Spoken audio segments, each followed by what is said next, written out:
Yeah, no, we'll move on to another question now. The integrity question, running strongly on this.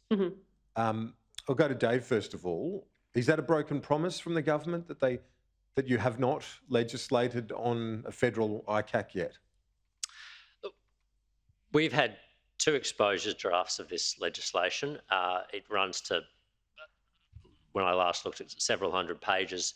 We've done community consultation on it. We do have a model for a Commonwealth Integrity Commission, as it's called, with 2 separate divisions, a public sector enforcement division, a law enforcement integrity division and a public sector division. I think we've got these integrity commissions across all states and territories in Australia. We don't have one at the Commonwealth level. I believe it would be a useful addition to Commonwealth legislation. But I'm also careful to make sure that we get the balance right here. There's a whole range of models, from the New South Wales ICAC model to the Victorian IBAC model to South Australian and Western Australian models. And I think we need to learn some of the lessons from that model. So, do you think the New South Wales ICAC is a kangaroo court, or has acted like that, as the PM has suggested? I don't think the New South Wales model provides sufficient protections for the accused. If you look at the Victorian IBAC model, for instance, if an accusation is made against someone, and IBAC, as it's called there, decides to investigate, that investigation is quiet and confidential until they reach a certain threshold where they say we're going to open an investigation formally. So that means that you don't have vexatious litigants. You don't have a weaponised system where someone makes an allegation, it turns up before ICAC, and ultimately there's nothing there. If you look at the New South Wales model, we've lost 3 premiers now to ICAC investigations. 2 of them have been found to have done nothing wrong. And I think that's a worry if you have a system that's set up like this that can dismantle your political leadership and destroy political careers without ever actually making any adverse finding.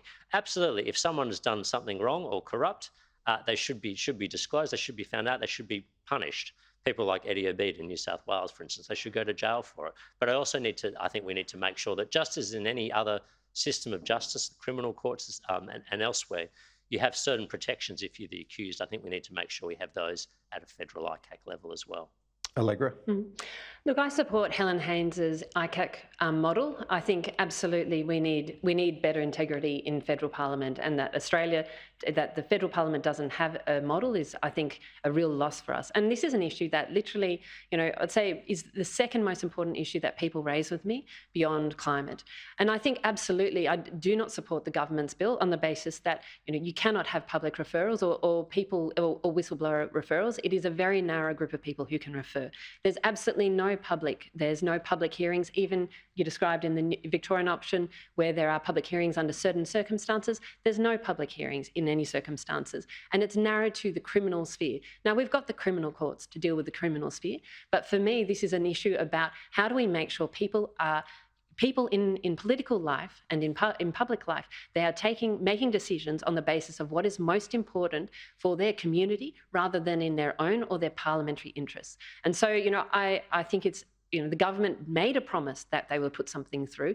For Helen Haynes, we even had someone cross the floor from the Liberal Party to support the debate on Helen Haynes's model, and Helen Haynes's model has widespread support across the judiciary. This is a model that we should be adopting, and we've got a really great model. The government should be getting behind this rather than behind, well, we've put something up, but no one's going to vote for it, so we're not going to do it. It's not our problem.